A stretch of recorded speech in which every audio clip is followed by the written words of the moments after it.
all right, we're going to do a segment I like to call Overrated Underrated. Okay. I'm going to throw a couple of topics at you. You tell me if they're overrated or underrated. You can pass if you want to. Okay.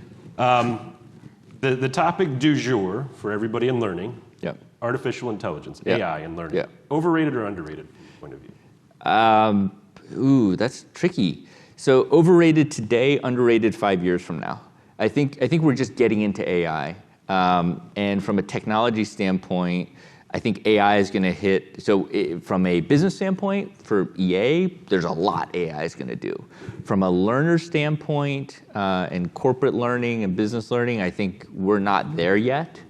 And someone's got to really crack the nut on what's the way in which that software, which is going to learn and react and is going to engage, is going to intelligently engage the learner. So I don't think we've cracked the nut on it yet, but I think 5 years from now, it's going to look very differently. That's my take. What about the approach of competencies as a learning methodology, building competency? Building competency or like competence? The competency approach, Yeah. sort of, we set our competencies and then we sort of cascade everything around that, what we want people to be competent in. It's on par. Is there an option for I think we're kind rated. of doing. Yeah. I think it's not. So I've seen in bigger companies they tend to play out more effectively than in smaller companies, because when you've got to do things at scale, you need frameworks and foundations to do things at scale with, and I think competencies provide a great ability to do that.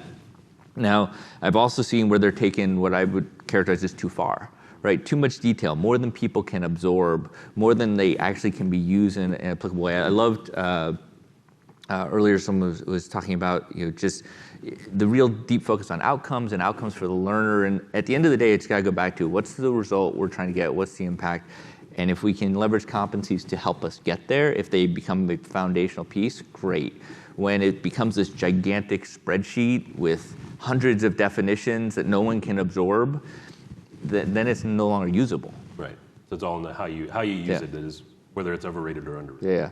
All right. You mentioned this concept a little while ago when you were talking, but let's talk more specifically about it and whether you believe it's an overrated or underrated concept. Yeah. That's the concept of ROI. Yeah. In learning. Yeah. ROI in learning. Overrated or underrated? I think it's underrated. Okay. I think that I think the traditional models are overrated. So in the smile sheets, those are way overrated.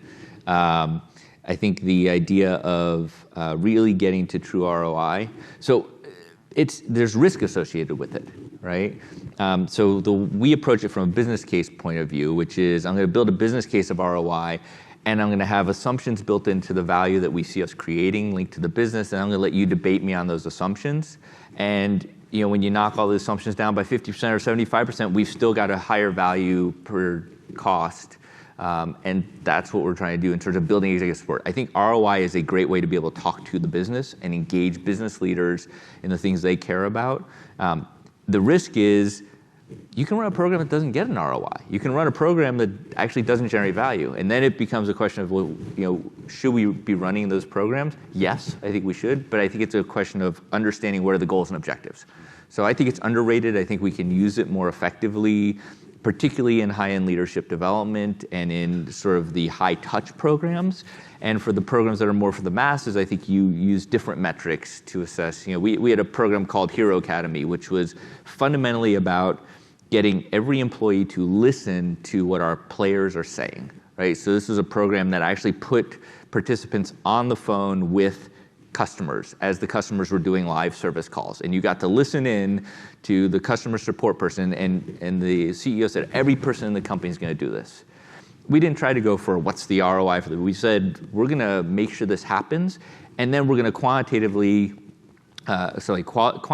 measure how many people went through it. Qualitatively, we're going to get the stories of what was the impact, how did it affect people. So we didn't go for a hard dollar there, but I do think it's high value. So ROI is more of a mindset than necessarily a methodology. Yeah. It's kind of how you'd approach it. All right, last one. The esports industry. Yeah. Do you believe the esports industry is overrated or underrated? Oh, it's booming.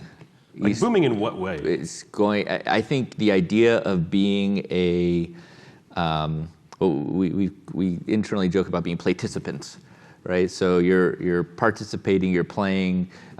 People watching sports is massive. And as you start to get into a game and watching the games and seeing games played, it is so exciting and so thrilling and fun in the same ways for watching live sports that live sport fans are into it. The audiences are only getting bigger for these games, and the opportunity to watch them. You know, if you've never been to an event, it's hard to look at that and go, okay, I'm going to watch people play a video game. How cool is that really? But especially for people who play, think of anything that you do and enjoy and do well. If you have an opportunity to watch a master at it, how fun is that? Because I think that's really where we see the amp up. So I think esports is huge and growing. Yeah, are you guys all familiar with the esports industry?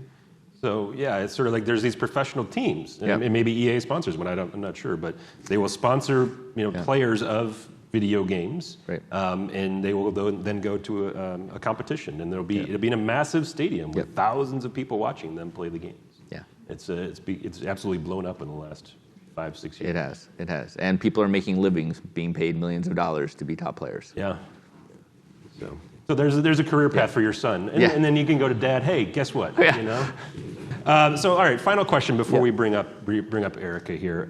What, as you look at your career and your career path and sort of the things that you've learned along the way, as you look at this audience, what sort of piece of advice do you have? What's the one thing that sort of stands out to you as, if you do this one thing, let it be this? Yeah. So I'll share two thoughts. One of the first things I did early in my career was as I joined the first company I went to lunch with the CTO. She took all the new employees to lunch from her group, and I asked her what was the one piece of advice, and she said, just follow through on everything you do.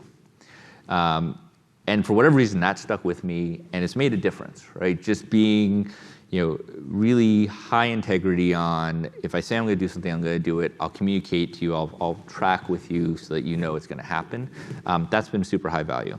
The second thing I'll say, which is a later career learning, I've had a chance to work with and watch a lot of leaders.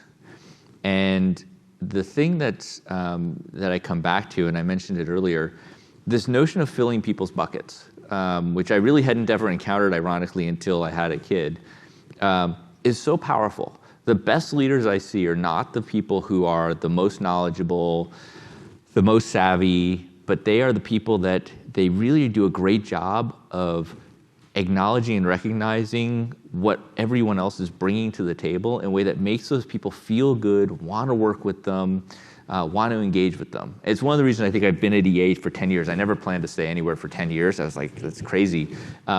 You go into a meeting, and EA is a high relationship company, right?